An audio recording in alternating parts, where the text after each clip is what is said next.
Hello Ugandans, my name is Kyagulanyi Ssentamu, also known as Bobi Wine. This 12th day of September 2017 is a very sad day in the leadership of our country. Yet again, some of my colleague members of parliament who belong to the NRM party did the most dishonorable and unpatriotic thing. They passed a resolution to remove presidential age limits from the constitution of Uganda so that President Museveni can become life president. They did this at a time when our nation has been bleeding for the last 31 years. Our country's former glory is all gone. Corruption rates are alarming, service deliveries at its worst, and women are dying while giving birth. Unexplained murders everywhere, and the judiciary is a mockery. Our children face an uncertain future, where unemployment is the order of the day. The national debt has turned us into slaves, and the gun has become the master. The one-time pearl of Africa is now a laughing stock among nations. All our public assets have been sold, and as if it's not enough to satisfy their appetite, after selling almost all public properties, the government now wants to take people's private land. And in response to this, your elected members of parliament think the best response to this crisis and national shame is to remove age limits. Other than thinking of rescuing Uganda from this mess, they are asking that Uganda sinks even deeper. Well, my message to them is this: you are traitors. You have betrayed your country. You have sold your conscience for cheap. History will judge you very harshly. You should remember that it is your children and your children's children who will inherit this mess that you have created. You should individually reflect on what you have just done.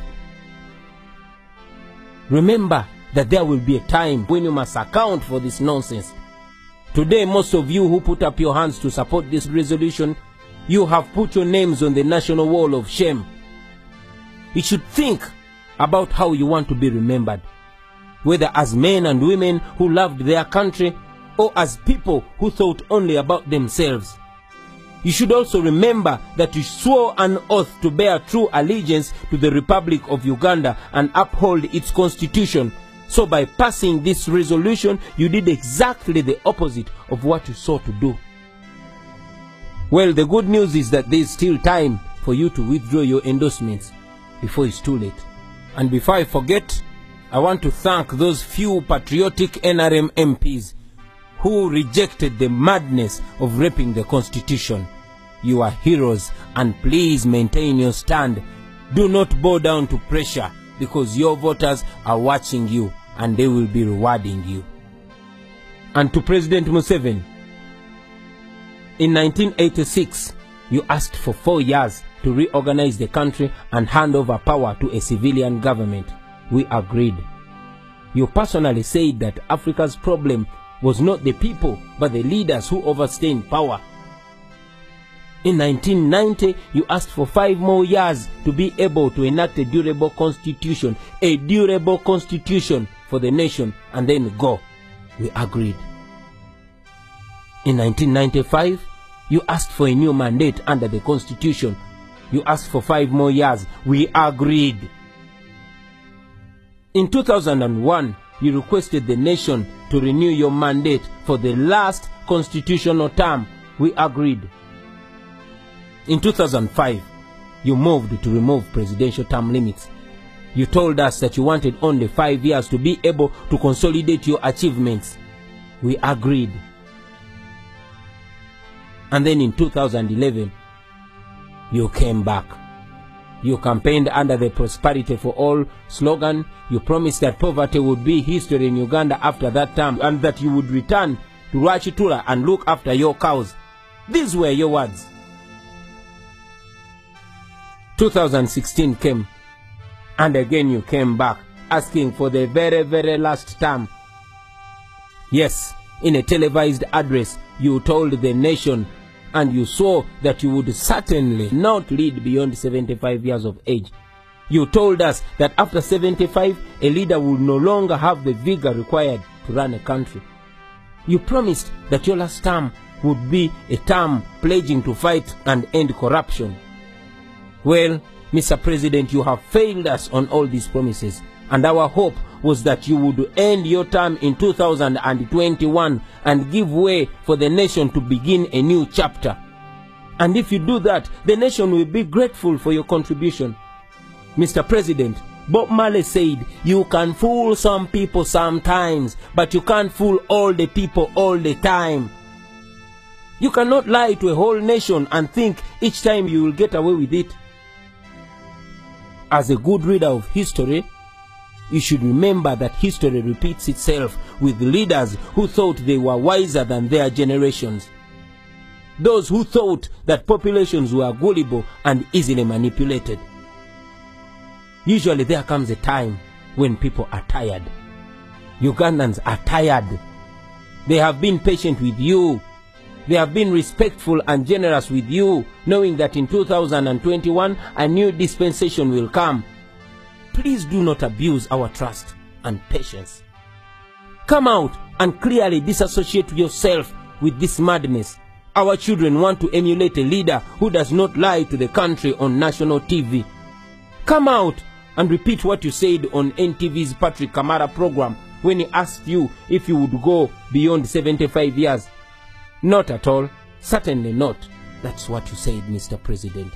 And as the first citizen of Uganda, you should come out and inspire the nation to always be truthful to their word. Because as they say, a man is as good as his word. We cannot continue to have a president whose word we can no longer trust. Enough is enough. Now to you, my fellow Ugandans, especially the younger generation. Here in Uganda, we actually one time laughed at Zimbabwe. We laughed when Mugabe promised to roll them until God calls him. We thought it was a joke. But now, we share his sleeping and falling pictures on social media, and he and his whole country has become a laughing stock. I know you know the things I'm talking about, because most of the problems I have mentioned affect you every day. Poverty, unemployment, uncertainty, exclusion, violence at the hands of the state, and many others. We only have this one chance. No matter your tribe, no matter your religion, no matter your political affiliation or creed, poverty and these terrible conditions in our country do not discriminate. We must make the pledge that we shall not allow this amendment to pass. Article number 1 of our Constitution says all power belongs to the people. We are the people. If this constitution is amended today, we shall have ourselves and only ourselves to blame for eternity. 20 or even 30 years from now, President Museveni will be asking for more terms in office, and you will be perhaps on your sick bed or dead. And if you're still living, you will be living in these suppressive and oppressive conditions. At that time, you will look back and wish you did something today. My brothers and sisters, we must defend the Constitution before it is too weak to defend us. Article 3, Clause 4 of our Constitution says that all citizens of Uganda shall have the right and the duty at all times to defend the Constitution. It also says that any person who resists amendment of this Constitution commits no offense. I want to call upon all leaders, from religious leaders, cultural leaders, leaders of the business community, members of civil society, leaders of educational institutions, journalists, bloggers, fellow artists, and all of you fellow Ugandans. Please don't keep quiet on this very sensitive matter on the future of our country, Uganda. As it has been said before, and now seems real in our times, that the world is suffering not because of the words of the evil people, but because of the silence of the good people. Speak up, stand up and prevent this rape of our Constitution, or else your children in future will ask you what you did when the nation came to this point. Begin today and exercise your God-given right. Call your member of parliament, or better still, pay them a visit and demand for accountability. Stand up and speak up. Rise up before it's too late, my brothers and sisters. And if you believe the words I'm saying are true, please translate this into your own language and into all the languages you know. Social media is available. Let us make use of this modern technology to emancipate ourselves, because the time is now. Make use of it now. spread this word. Make sure everybody gets to know about this. Make sure everybody gets involved, because we are the country, we are the future, and the future is today. Thank you very much. For God and my country.